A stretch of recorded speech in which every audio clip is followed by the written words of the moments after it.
And sometimes you begin to wonder, where is God? Well, I want you to know God has never left the throne. God is still in place. The story goes, the man and the woman were riding down the road, and in the day they had those bench seats. It wasn't bucket seats, it was bench seats. And when they first got married, she was sitting right up under him. He couldn't even hardly drive the car because she was so close up under him. Later on down, some little things came up in the marriage, and after a while she was sitting on the door, on her side, leaning on the door. And the man asked her, he said, baby, what's wrong with you? And she like, what you mean, what's wrong with me? And, you know, his thing was, you ain't sitting up under me no more. And, you know, and she began to run her little thing. But then he asked her the question. He said, who moved? Yeah, I ain't going nowhere. I got to stay here because I'm in control of this thing. I want you to know, regardless of what's going on in your life, God has not changed his position. He's still God. Touch somebody and say, don't count him out. Don't count him out.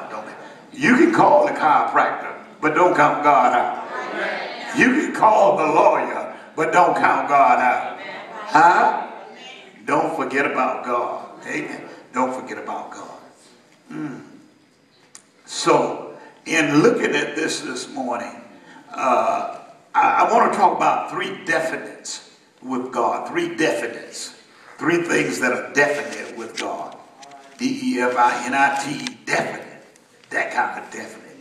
Not deficit, but definite. Three things that are definite with God. And they're simple, but I just want to remind you this morning. Okay? Amen. Number one says this: he is in control and has not lost any power. He is in control and has not lost any power. He is in control and has not lost any power.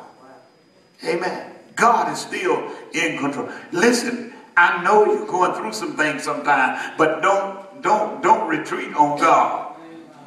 Job's wife got to the point that it was so excruciating seeing what her husband was going to have to go through that she threw in the towel.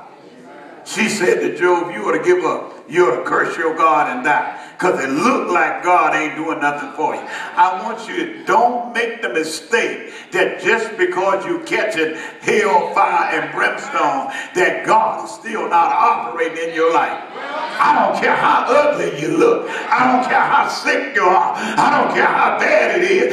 God is still God. When Jesus was on the cross, looking bad, with the blood and the water running out of his side, with the crown of thorns around his head, God was still God. Yes, sir. He's still God. I remember one day, my mentor left a lot of things with me, my main mentor. And I remember one day on his dying bed, he said to me, he called me Skinner. He said to me, he said, Skinner, he said, I don't care how sick I am. And if God does not deliver me from this, he said, you tell everybody that God is still a healer. God is still a healer. I don't care what come and what go. I don't care how bad it looks, how ugly it is. I don't care how much trouble you in. Touch somebody and tell them that God is still God. Hey! I'm looking here at the altar this morning, and as they were getting ready to pray for me, I look and see her daddy Clayton walking over here without his stick this morning. I said, go God. I said, go God. You go God. I look at the oldest David that's done had back surgery and all of that, walking in on his own power, just like ain't nothing wrong. Go God. God